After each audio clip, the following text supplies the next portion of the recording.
afternoon. Here we are on another sunny afternoon in the Fife area. Really sunny. Of my house.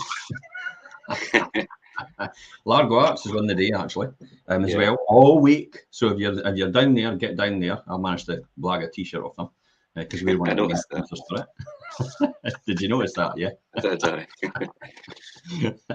I tell you what, I saw some classic cars yesterday. Have you got a chance to see this? I wonder if I've got this video file because it blew me away.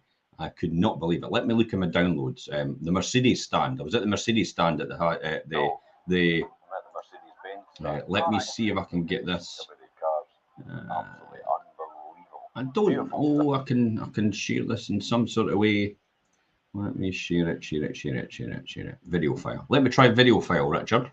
Just got to say share video file should let you do. Think that would work? The sharing the video file thing? Yeah, I think it does. I'm at the Mercedes-Benz stand. All right, here we go. I went to see some. Right. Here is the Mercedes-Benz stand. I could not believe this when I saw it. When I looked at some of these cars, absolutely amazing. This was at the Open yesterday. This is all their new cars. This is one of their new cars. Yeah, I watched this when you put it up.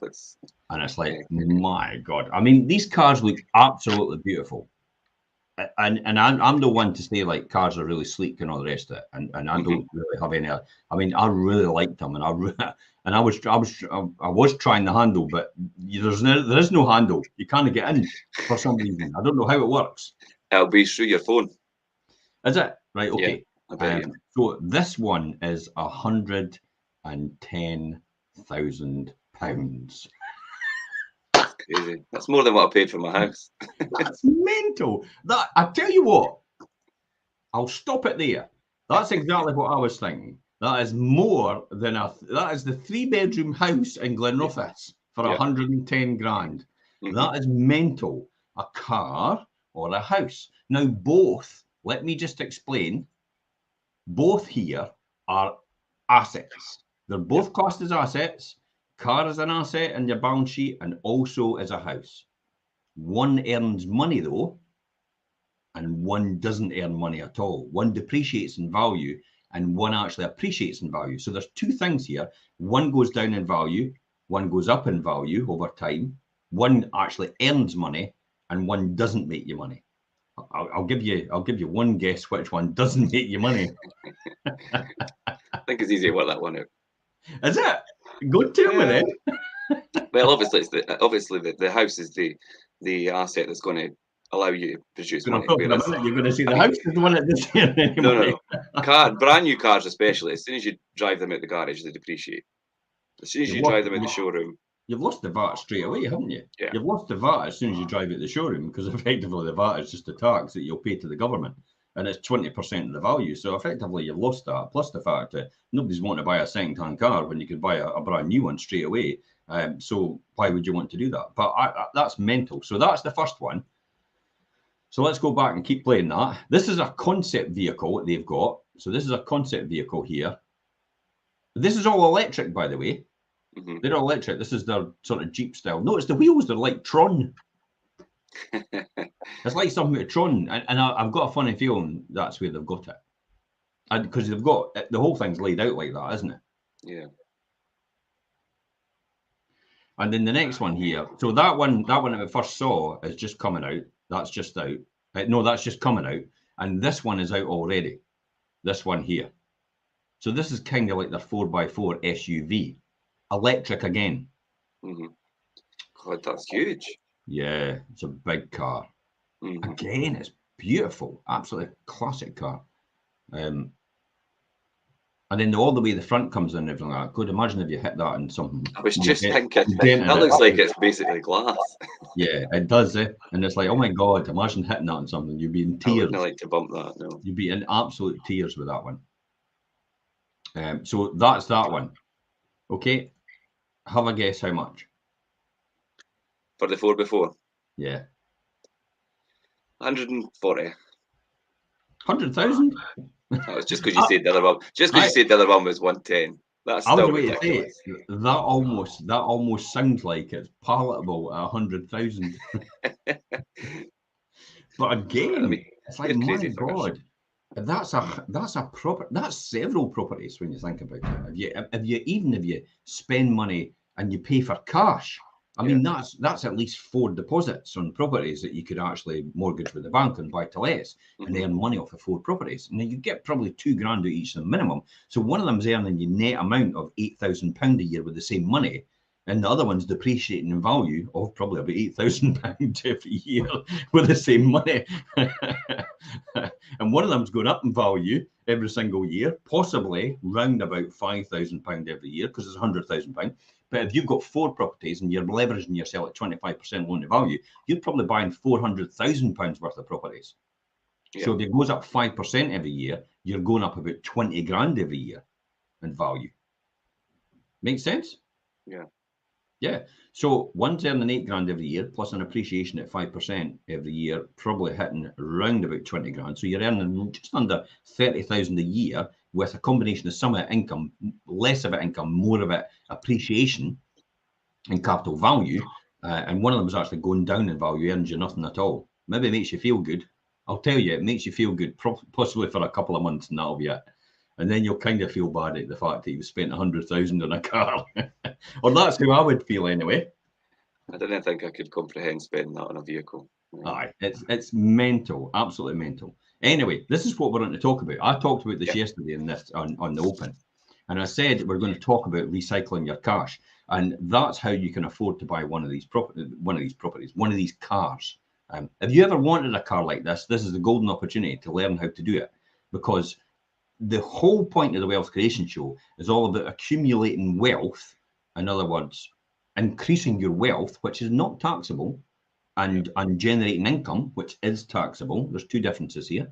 In order to be able to afford things like that. You know, if you want to lease a car like that, if you want to lease, another type of car, if you want to do anything possible, if you want to buy cash, this kind of mentality can actually get you that. Now, how do I know that, Richard? I'm glad you asked that question. The reason that I know that is because I'm in that position to do that. But that's only a point of what I've done over the years about what we're going to talk about is recycling your cash.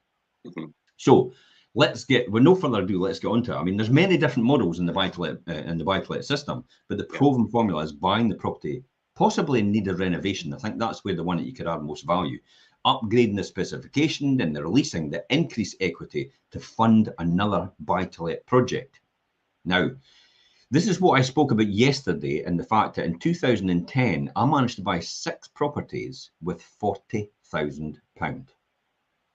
How was that possible? Because just going to say, how did you do that, Jim? Yeah, this is what I did. I'll tell you in a wee while as we go through, but but mind and bring me back to this, Richard, just in case, halfway through or towards the end. The homes, but the one that we're going to focus on, this is where I focused on, the homes that need the work cost less to buy, more than likely. Watch you don't overprice yourself. Probably that's the key here. I mean, you think it's going to be undervalued, but you have to make the numbers work first before you actually realise that you will be able to add significant value. There's no point in buying a property at 15 grand below home report if you've got to spend 15 grand on it and then you just get the home report valuation back. That makes no sense at all. Yeah, got 15 grand under, and the next minute you're paying 15 grand into it, and you're not actually making any increase at the end. Yeah, and then you've just wasted your time. You've used your time to not really achieve an increase in the value. I mean, you need to know, I think it's important, you need to know or know someone who is able to say, obviously, if you put this money in, it's going to revalue at this level. Do you know what I mean? So that you know that you're inputting your time and effort for a reason. That's a great point. And that's one of the reasons why we run the property workshops, the private property group every single month.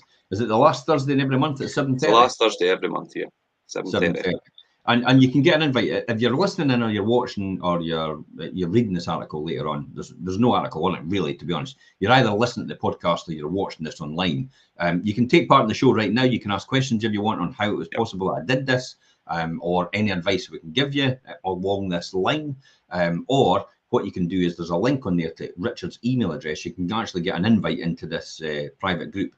Now, the private group is not about upselling you anything at all. It's just about sharing knowledge, sharing information, sharing exactly how to build wealth. You might be a novice, doesn't matter. If you've got nothing to share, just listen in and take as much out of it as possible. If you've got something to share, then great stuff. You've got something to add value. It's kind of like a wee mastermind group, I would say. Yeah, it's also, I think, a wee bit of a continuation of what we do on the show here. Yeah. But we get to speak a lot more freely and obviously share experiences and things between investors and ourselves, and just allow people to put out there what their plan is, what their goals are, and how best to maybe achieve that and help them do that. It's more personal, more private, isn't it? Yeah. So you're not in a public information, you're in a public domain. Plus the fact as well, I feel that you can say things there that you might not necessarily want to say on here. Yeah. And it is given the right advice, the best advice, but it's information that you wouldn't want to really divulge to anyone else outside of this group, because it could actually, well, anybody could then take advantage of that and then get prime property, and then there's no benefit to anybody at all within the group. So is it, dare I say, kind of selfish if you're not in the group? And that's it. And you learn as well, Richard. Yeah, of course. If you get a chance, folks, show us some love. Hit these love buttons or whatever it is, or anything on there, just to show us you're there. If you want to make a comment, please feel free. Give us a thumbs up. Stick a number 5 in the comments. Yeah, something. It's good to see. It's good to see the likes and comments coming in as we speak, so then we know that people are interacting with what we're actually saying. So yeah, I mean, I'm doing this obviously for the benefit of my children later on when I'm talking about all this knowledge and information in the podcast. Yep. But obviously everybody else gets the knowledge and information as well while we're doing it publicly.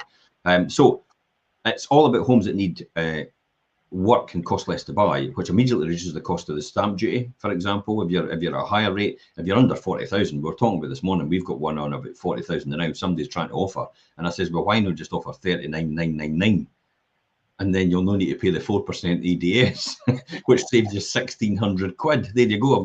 You've got 1,600 quid off your bill already. Or why do you not just offer 41,000, but say £1,500 of that is to due to fixtures and fittings, which again takes you below that value, so you don't pay the 1,600 quid ADS.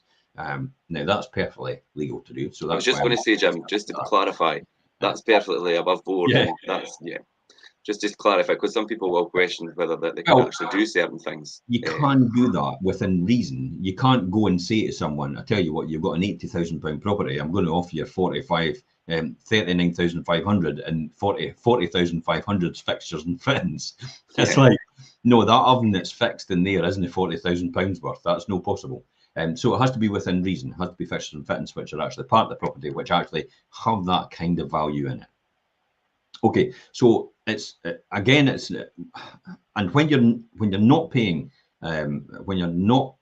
for somebody else's taste, you can add value by actually updating the interior and identify untapped potential. Probably the person that's absolutely brilliant at that is Linda Martin, isn't she?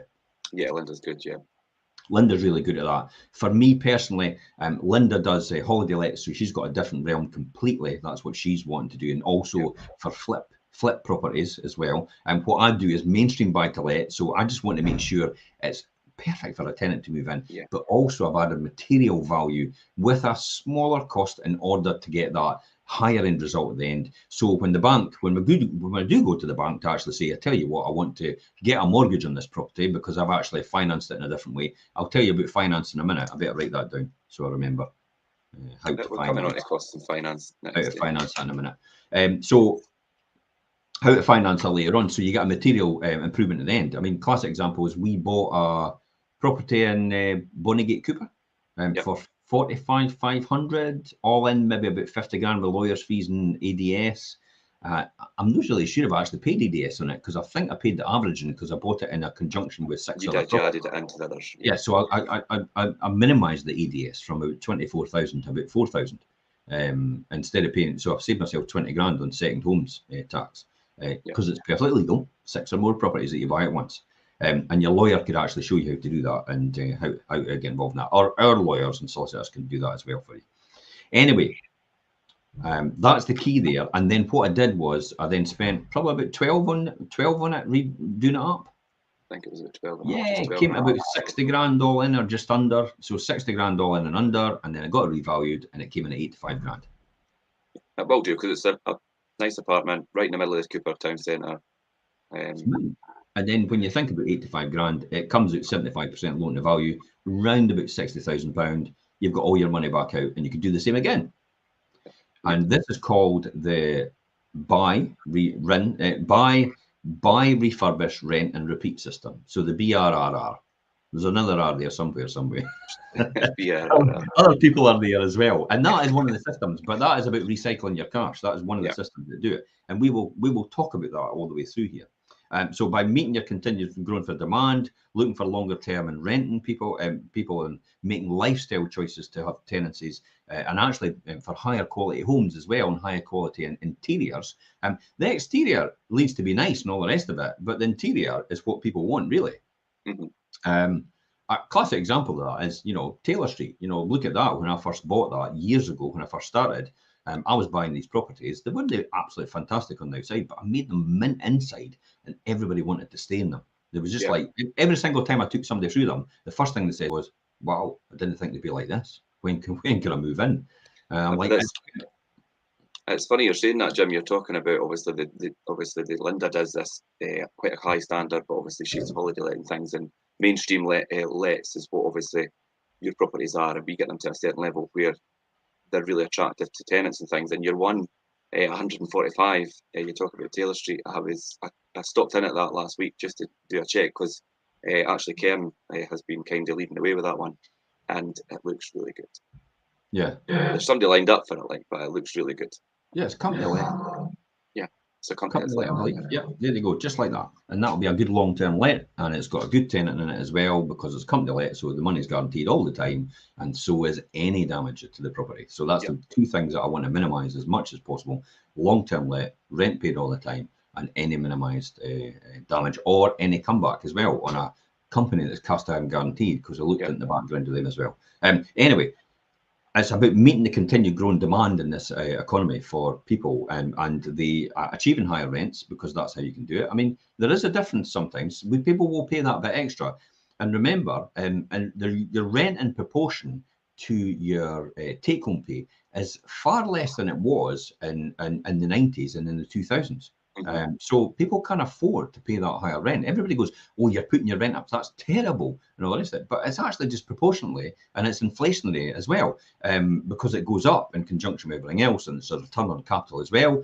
Interest rates go up. We have to recoup that some way. It's a cost of investments.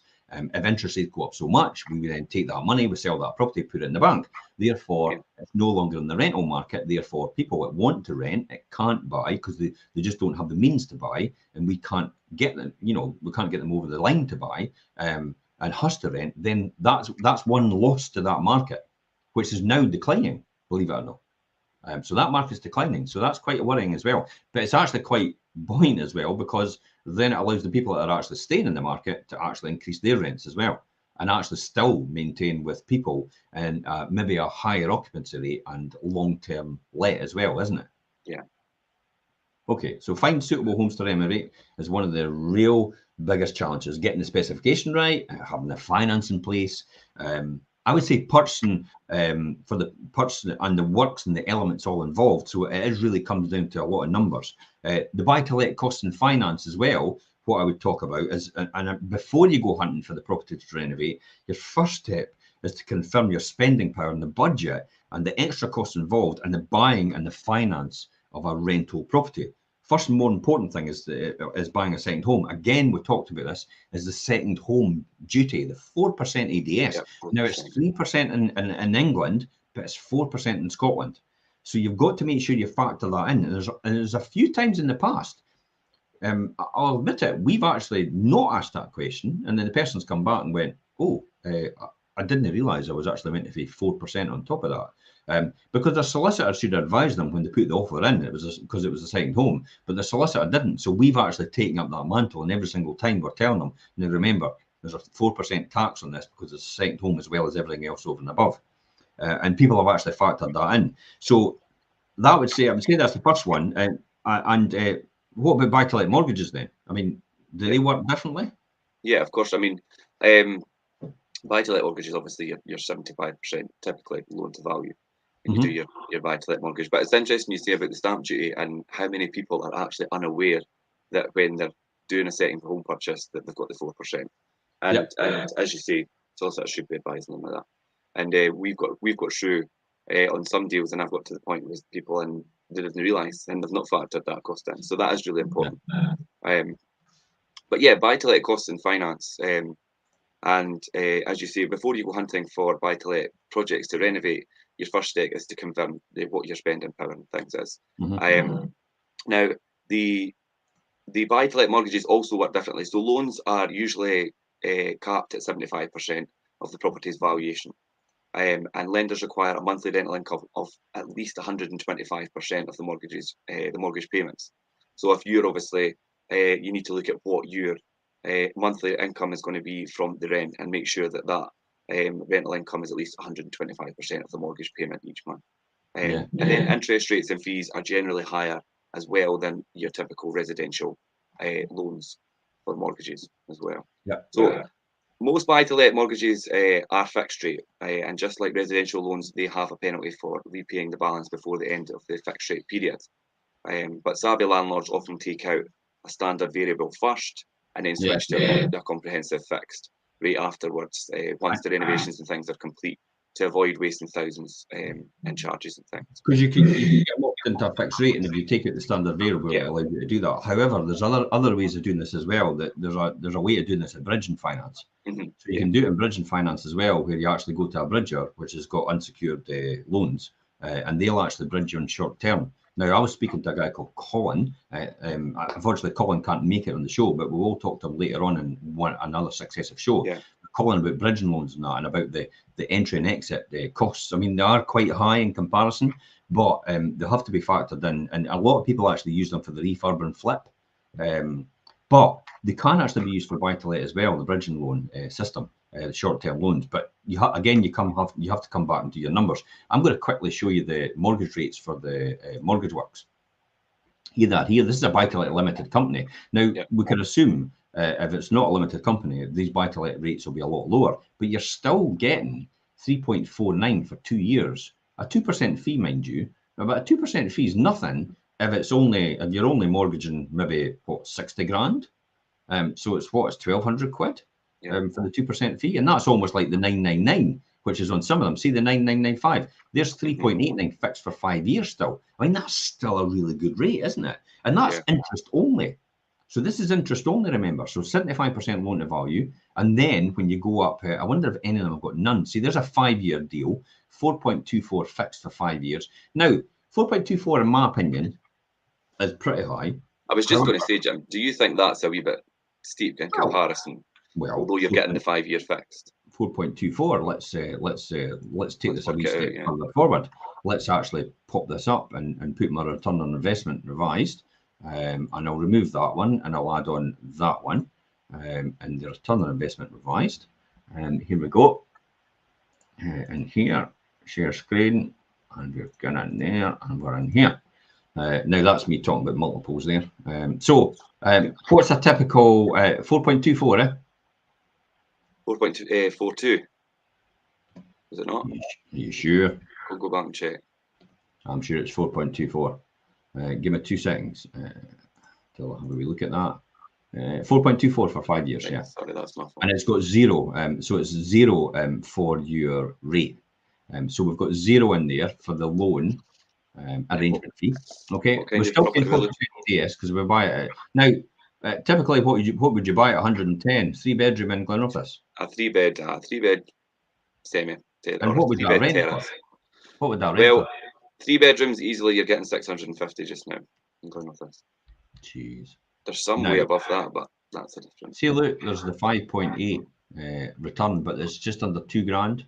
If you're self-managing, obviously you'll take that down because you'll maybe go down at 15% in terms of your incidentals and overhead. So you're down at 9.2.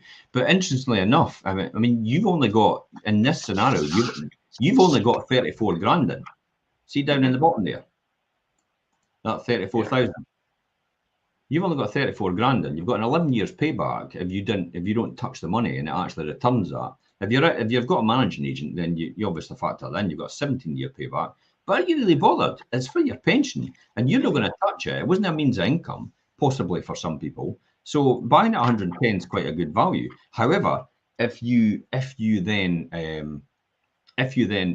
get that at a lower value, say you bought that at a lower value because you need to refurb it and you bought it at the 82,500, and then you spent 10 grand refurbing it, and then you got it valued at 111, and then you got the 82 grand back out, you'd only really have about 10 grand in, or thereabouts. So you'd have the 10, the 4, and the 2, which would be 16,000. See that? So mind I was talking about the 10 that I just said. Yeah. And then you've got the 4 for the ADS, then you've got the 2 in the bottom right hand, which is the legals. So then you'd have 14 in there, roundabout. So your payback, your return on investment there would be 14%, because you've only got 14 in now, if you do that right. Hopefully everybody's picked it up properly in terms of what I'm doing. If you go back, just watch it again. Slow it down, and you'll see what I've just done. I talked about if you get it at a lower value, right, and then spend 10 grand. So if you buy that, I mean, that's 110 finish, remember. If you buy a 3-bedroom, it maybe needs about 10 or 12,000 spent on it, and you're buying it at 82,500, you're still paying the 4,400, or probably a wee bit less actually. So I'm actually factoring in a wee bit more than before. And then you're spending 10 grand to do up to get that 110 purchase price. Now, the purchase price is not what you're buying it for. It's actually what the remortgage value is. It's what it'll be worth, yeah. So you put 92 in, but you're getting 110 out. So you're putting 92 in, get 110 out in total, and therefore you're only about 14 grand in there. In terms of adding the 4 and adding the 2, because you're only spending 10 grand to refurb it to get it to the 110, but you've got your ADS and you've got your legals, and that's why that comes in at 16,000 or thereabouts. I mean, you know, didn't shoot the messenger here. 12.3 this time. Okay. Yeah. So it just depends on what your numbers are and how you would see that. That's the more important thing where I would say. So that's how that would be done, and that's how I would do it personally. And that's what we've done recently. I mean, we're doing that with a lot of the ones that I bought in Glenrothes as well. I bought another 4, which are actually getting refurbed. They've been valued already, actually, before the refurb, and they're significantly higher than what I bought them for. But I'm going to refurb them anyway, and then eventually that'll add a lot of value into it. So my loan to value of the bank will come down even more because the valuation's a lot higher. So then when I go to further advance with the bank on any other projects, I'll probably get a higher funding from them, because I can take my existing portfolio I've got and say, well, you've got collateral to that amount over and above what we'd originally thought. Therefore, the funding that you give me on this amount should be significantly more to take into that account as well. And that's all about making sure, that's all about this model and recycling your cash. So all I'm doing is taking the same amount of cash every single time, and I'm recycling it in this model, using bridging finance if possible. I don't use bridging finance. I'm quite fortunate not to do that just now, but I do use the bank's money and the corporate money. And I do make sure that my loan to value is always about 60%. I'm never comfortable doing 75%, but we show that 75% model because, you know, for me, I've got huge scale. I want to make sure I'm de-risked. For somebody that's maybe got 1 or 2 properties, it's probably quite easy for them if they've got a void to pay the mortgage for a couple of months. Whereas me, bit different. That's why. As we talk about the refurb and financing those refurbs and things, then obviously aside for dipping into your savings and things, and there are other options to fund renovations. And as you say, obviously the bridging finance is one, but I mean, rolling the cost of works into your buy-to-let mortgage, short-term refurbishing, bridging finance is an option. Releasing equity home. That's a brilliant one, eh? Yeah, releasing equity by obviously remortgaging your own home. Let me cover this for anybody listening to you about releasing money from your own home to go and put. A lot of people are hesitant about that. Okay, now let me explain to you here. And this is what, you know, I had this reservation. Well, I didn't have this reservation because I know what I'm talking about, but Elaine had this reservation. So my wife. So she's like, well, why would that's putting our money at risk? You know, it's taking equity out of there. It's like, no. If we leave that money in our existing house, we are paying interest on that. Okay, no, we're not paying interest on it. Sorry, we're just leaving it as dead money, and it'll just grow. See how I said that with dead money in your own house? Because it is dead money. Because all you're doing is proportionally going up at the same value as everybody else's property. So it's not actually appreciating in value at all. It's appreciating in value in the same proportion to everybody else's. So guess what? You're exactly the same as everybody else. That's where you were in the first place. So the key here is actually to take that or use that as leverage to then get funding from the bank for another project, which you actually invest in a property. And that property goes up in value, plus it pays you income, like we spoke about just now.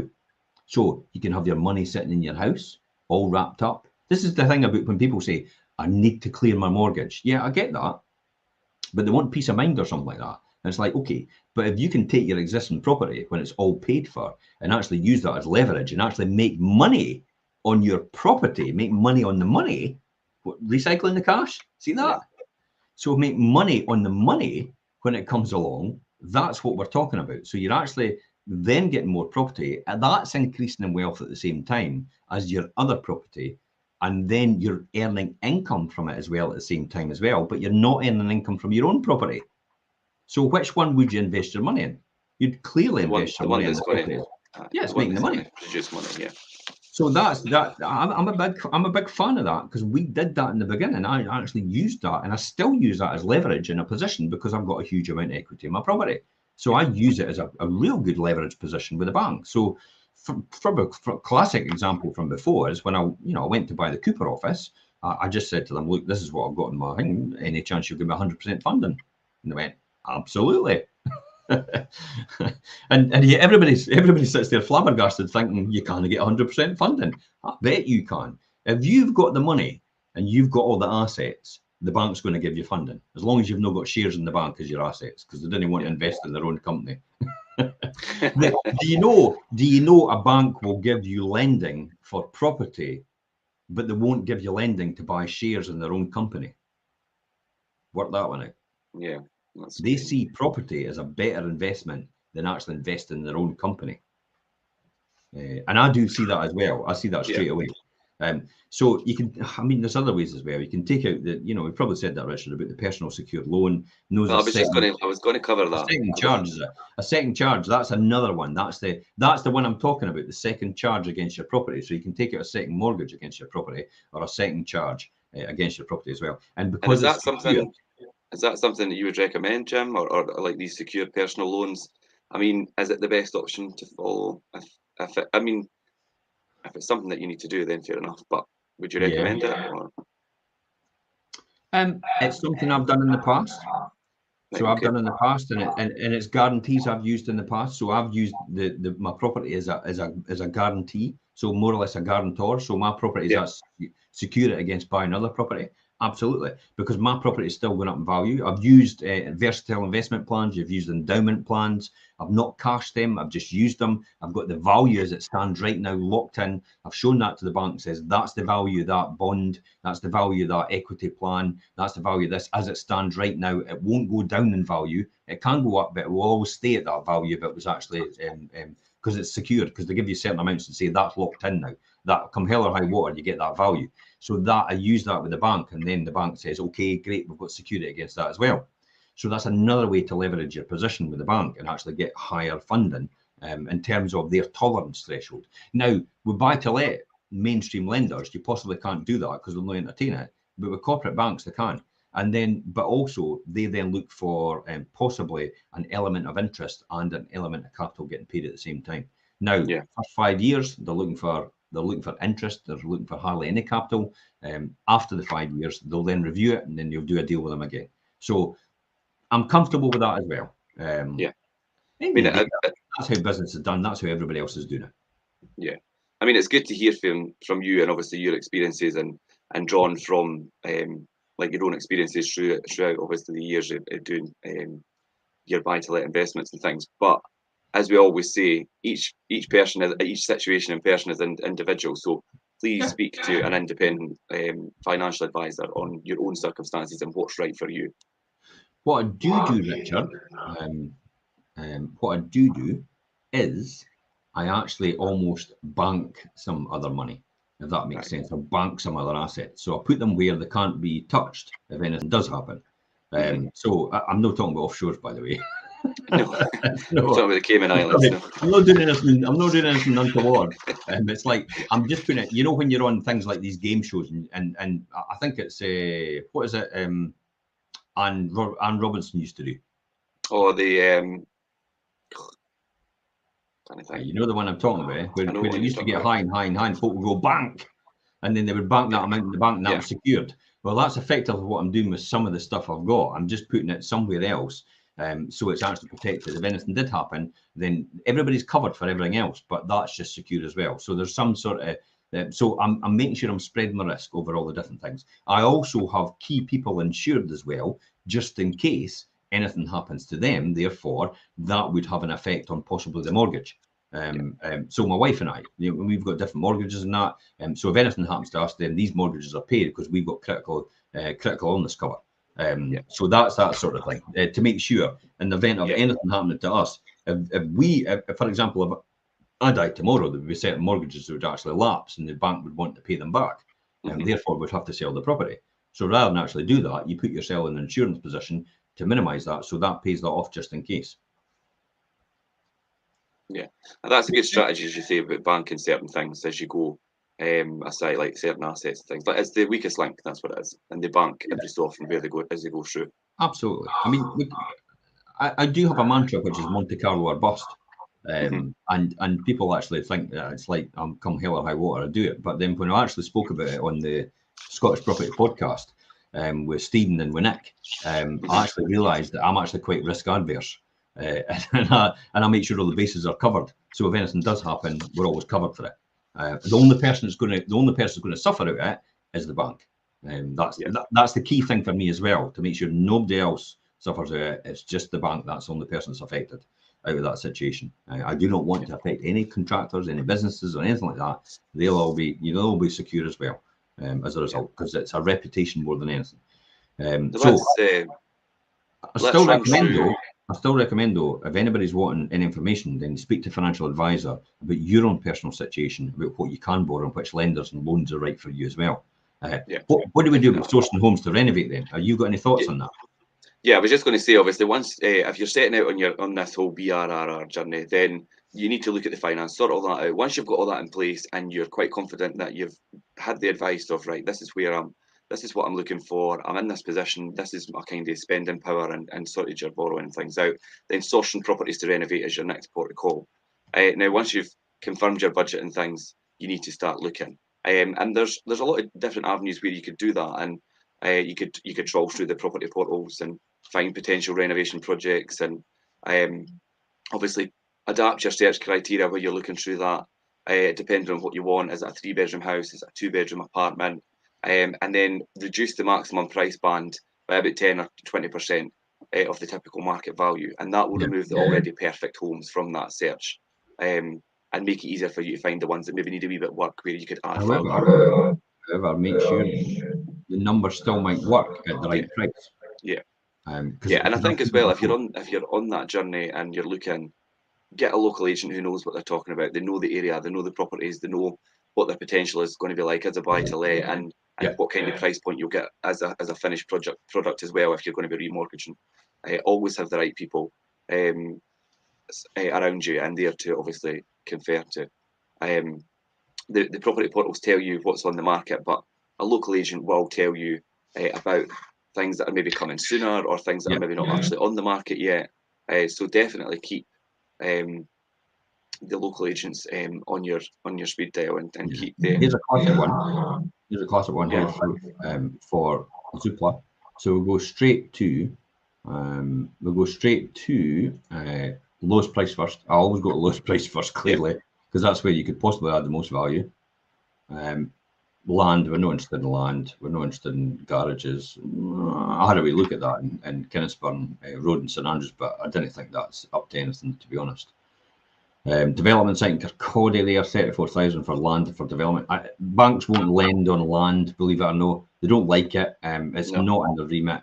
So it's quite challenging sometimes. 2-bedroom flat for sale on Taylor Street, 30 grand. I was just going to say that price point. We've not seen that for. I mean, do you know what, Jim? I've been doing this going on about 12 years, and I've never seen property in that street at that price point. Not for a 2-bedroom flat. But look! You've got a huge amount of damp up there. See that?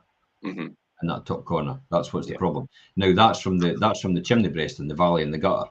So I've seen that before, because it's quite inherent in these types of properties. So you can actually sort that and do it, or what you can do is strap and board it out and actually put a vapor barrier at the back of it, so it'll never come back.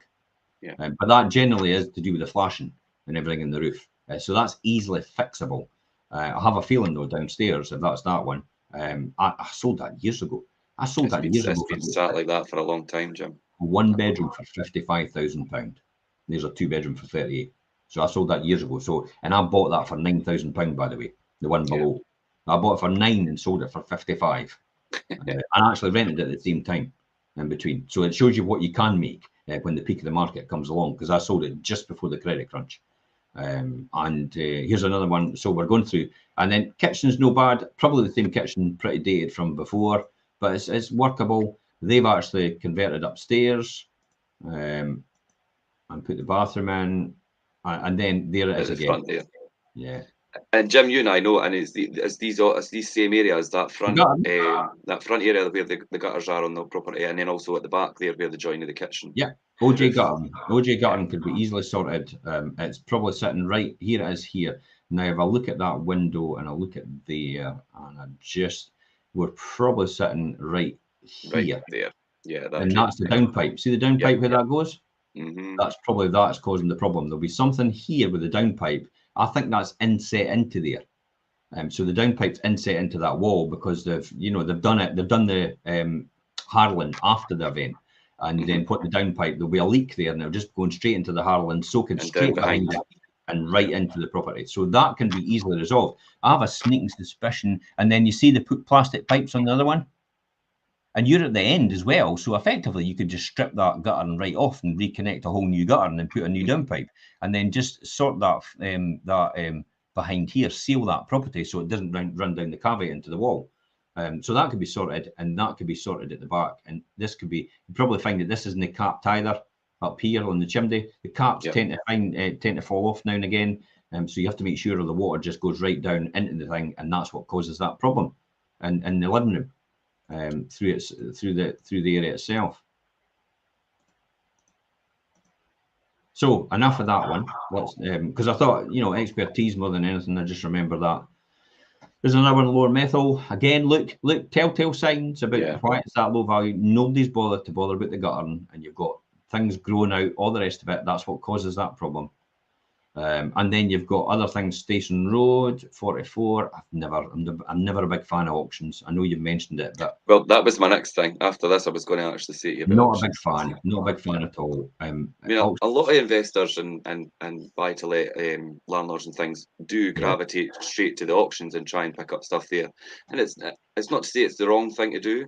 But I was going to ask your views on it, Jim, because I know it's something that you never use. No. But then you've got the advantage. You do have a lot of local knowledge within the Fife as an entirety. I tell you what I'll do. I pay the price I think it's worth to me, and I don't pay any more than that. And that's effectively it. So I'll give you a price, take it or leave it, or I'm off. I'm no interested in bidding against anybody, offering against anybody, going to auction against anybody. That's it in a nutshell. And I stick to that sort of discipline, and that's what's paid my dividends over the year. Incidentally, look at this one. New Road in Kennaway, that's actually been taken off another agent and actually put to Express Estate Agency. Yeah, I think the original listing as well. The original listing wasn't great. I think the tenant's left now because they've got a lot better photos. If you click through, because the last listing the last listing didn't do it any favours at all. This one's a lot better, I have to say. It's needing a bit of work done, a bit of TLC, but then I think, is this one not above the pub? It's right above the Swan pub, yeah. So that's probably where you might struggle to get a mortgage lender. Therefore, if it's like that for a cash buy, it might actually be a good return. You've got Lawrence Street in Kirkcaldy, that's another one with Slater Hogg just now. Castle and Kinghorn, Castle Wind, all one bedroom flat, Henry Crescent. You've got, look, there's that one. These in Newborough, Simple Approach has actually brought that one on, a wee one bedroom. Again, that's no your view, by the way. no, that's no your view. I know this one well, actually. I'm sure I sold it to the previous person. I think you done the one either. You done one of the ones. Good wee boho for somebody, and a good rental return. What would you get for that one? Well, that's just a one bed flat. We've got one bed flat down the street, and I think it's doing about 470 at the moment. 460, 470. Let me quickly have a look at that in a spreadsheet. 460, 470. Just jump on the spreadsheet. See that okay? Yeah. I think 50 grand. I mean, hey, didn't take my word for it. It could be less. You might actually be able to offer less and see where your numbers work. 50 grand, 25% in. You're 4.24. How much did you say? I think we're getting it as a brand new 1-bed flat that I'm referring to, but I think it's about 450, 460 or something. So what would that get? You'd probably be around about the 4 to 450 for a 1-bed somewhere, depending on what you do. So at 450, you're sitting at a 13.3% return, right? At 400, you're sitting at a 10%, 11% return. Yeah, that's still as good as anything else. You're not going to be any less. You're not going to be any less than 400. Yeah. Watch out for your mortgage lender, because some mortgage lenders don't do mortgages below 50 grand. So you're trying to get 37.5. Some lenders will do purchase price 50 grand, mortgage obviously less. But some lenders just don't want to do it anymore because it's cost prohibitive for them to process it. So again, this is another one. It could be a cash buy, but it's a really good return for someone. I mean, as it stands, 400 against a 50 grand purchase, you're talking about a gross yield of almost 9%. And that's without the bank's money. So that's basically the total rent divided by the total purchase price. Okay. Yeah. So that's quite a good one in terms of numbers. I'm not saying run out and buy it, by the way. I'm just saying the numbers work at that level, at that rent level. So this is what it's all about. 2-bed flats, 1-bed flats. I'll just quickly share that again. So you see it, Richard. You've got Charmers Street in Dunfermline. Right, okay. Now that's sort of it. Right. What is other avenues in order to get this? Other avenues is approach local estate, like you said. Yep. Look for the auctions, like we've said. Pounding the pavement has got to be one. An empty property, sticking a card through a door. Yeah, getting out there and doing it on your own, on, like I say, on the pavements, walking the streets, finding an area that you're interested in and having a wee walk around and seeing what it's like. Yeah. There's so many empty properties, it's unreal. And you could pick things up and potentially do things off market, which is always an advantage. So when it comes to the renovation game, it's all about the best bet is to start small, know your limits to begin with, and then build up from there. So buy something that's easily manageable for yourself now, and you can work it all out and work everything. Unless you've got a team of people that you know straight away. I mean, classic example is Richard. I just buy something now, I'll pass it to you, you get it refurbed. That's it.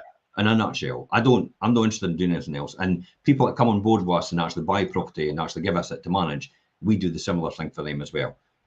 But if you're going to do it yourself, by all means, my advice would be start smaller, know your limits, know the time you've got available, and actually work out and build together your team you need, your power group.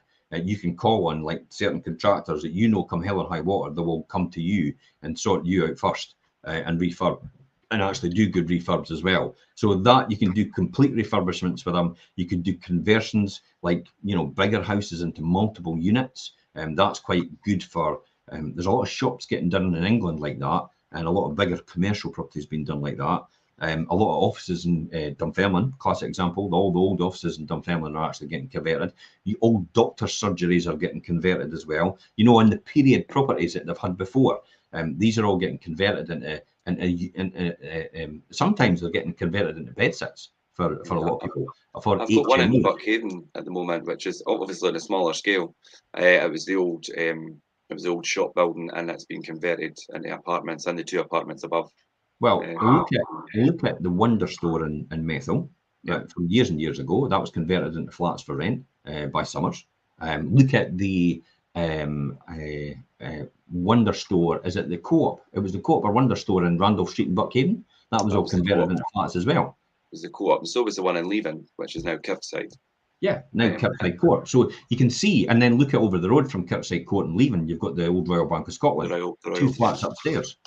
So 2 flats upstairs, and then possibly, I've got a funny feeling there's going to be accommodation downstairs, although they're not allowing it just now. And then I could see the writing on the wall where that car park and that bit at the back will probably end up being flats or houses there as well, or some sort of commercial property. It's only a matter of time because he's put an embargo on it and actually said you've got to pay to park there. I know the guy's got it. So I think for that, they just wait for a matter of time, and they could possibly get it on planning blight, and the fact that it can't be used for anything else other than car parking. Nobody's going to use it as a car park anymore. Therefore, you can kind of force it through an appeal with the Scottish Government, and the fact that the planning should be passed for it for the benefit of the community, because more housing will be available to people.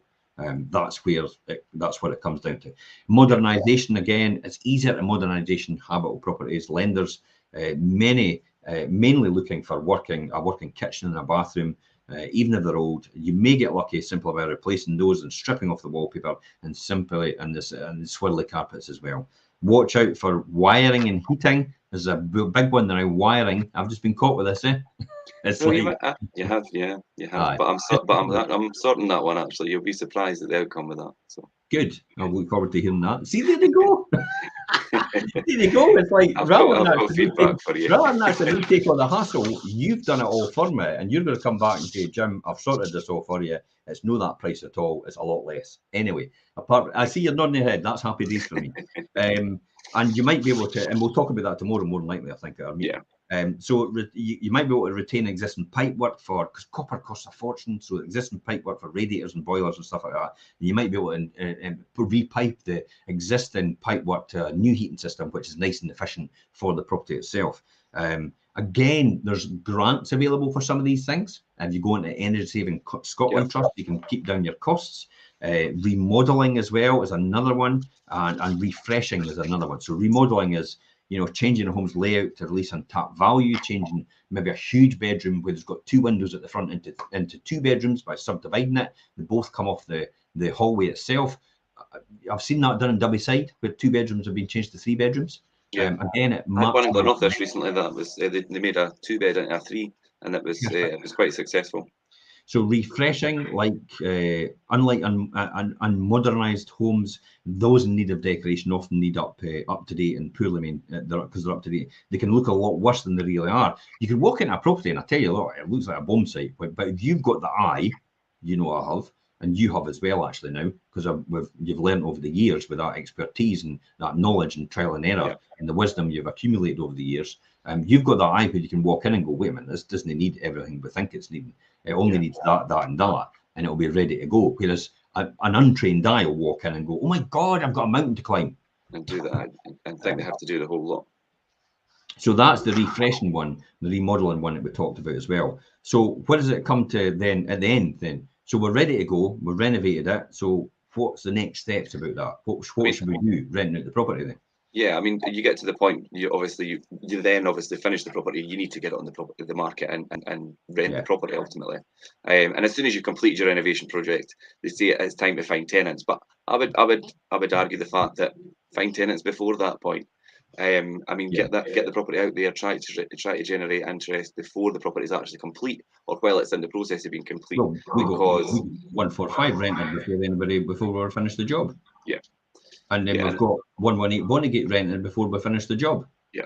And then we've got another one rented in Glenrothes before we finished the job. And I've got your one at Forest Drive. I've got people as well. I've got people waiting to take that as well. Yeah. We've got people ready to rent it before we finish the job. So it's easy to do that for if you've got the right approach to it and the right system towards it as well. So I think that's the key here. But you guys are the experts in your field and you know what you're doing.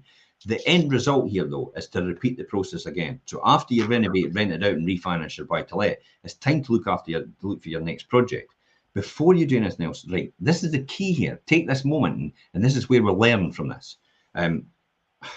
How did everything go for the venture that you just did now? Was it easier or harder than you expected? What aspects of the project did you particularly enjoy? That's the things I would remember. Are you comfortable taking on the same amount of work again, or you could take on more or take on less? Is there a new or bigger challenge you'd like to take on? That's one of the other things I think about. I think as well, did you learn anything about dealing with suppliers and contractors? Because it's not as easy as you think. I mean, if you're pretty logical like me, you think, well, why is it not always like that? But we're all human and we all have a different approach to it. It was like yesterday, and I said to Elaine, it's amazing. But you know the tie-ins, like, you can walk across the golf course at the Open, right? Yeah. And all the marshals were standing there with the thing stopping everybody from going through with the bit rope, right? Some of them would roll the rope up, Some of them would actually just drop the rope to the ground. Some of them would just lift it over everybody's head, and some of them would actually take it out like a gate opening. And it's like, and I'm like Elaine, why does everybody know just? Why does everybody just go across? Why does everybody just walk across and say, right, on you go with a rope in hand? Why is that? And so you had that same scenario in about 5 or 6 different ways to do it. And I thought, oh my God, I mean, how simple is this? Why would you need to roll it up and then roll it back out? But some people actually insisted on doing that because that's their method and that's how they think. It's the same with contractors, it's the same with suppliers. So you have to have a bit of tolerance, and you have to have a bit of acceptance for people. That's the key here to make it in buy to let. And understand this is not a quick get rich quick scheme. This is a long-term aim where you can, in the first 5 years, you'll only get probably 1 or 2 properties, maybe 3 or 4, possibly. But it's 15 and 20 years where it multiplies and compounds to huge amounts at the very end. With more experience, I'll tell you, you'll find the perfect niche you want to be in. I'm in mainstream residential buy-to-let. I will do nothing else because that's what makes money. That's what prints money every single day, every single second. See, I'm clapping my hands there.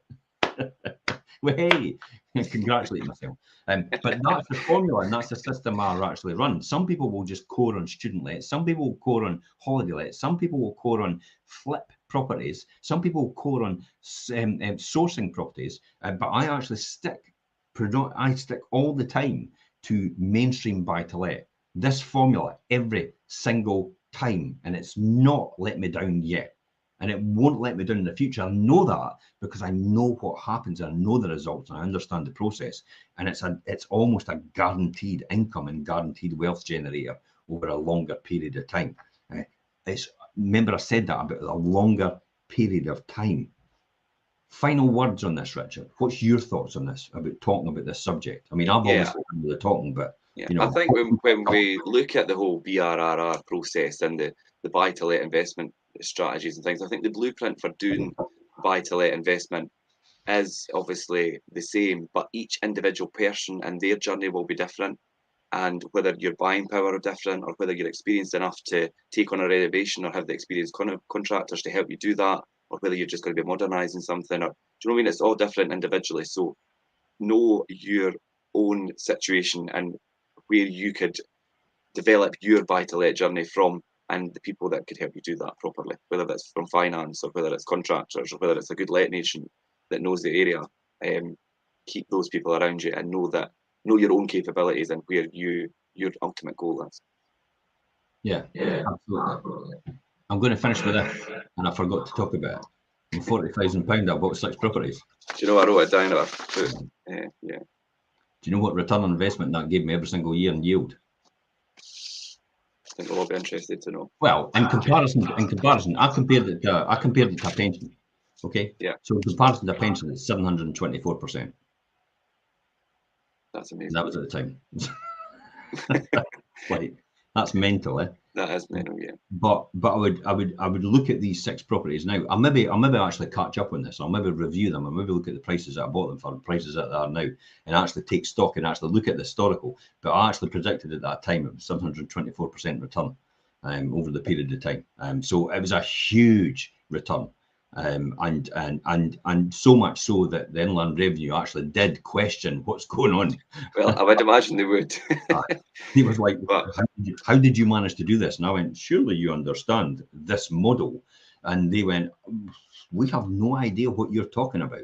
Oh, okay, then let me educate you. So I actually had to sit with the Inland Revenue and actually go through all the numbers and show them how that was done and how that was possible. And they went, oh, we never realised it could be done like that. That's fine. You're free to go.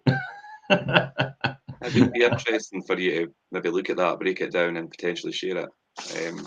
I will do. We'll do that in a successive show. But until now, that would be good. Thank you very much for watching. Thank you very much for taking part. If you're watching the podcast or the catch-up or the rerun or anything like that, please feel free to message us direct. Ask any information you want and ask some questions you want in a private forum. You could email Richard direct as well. Email me direct. More information, absolutely. More information from Richard. He will plug you into the system, which will set you financially free in the next 20 years, even maybe the next 10 years or 5 years, depending what level you want. Bye-bye for now.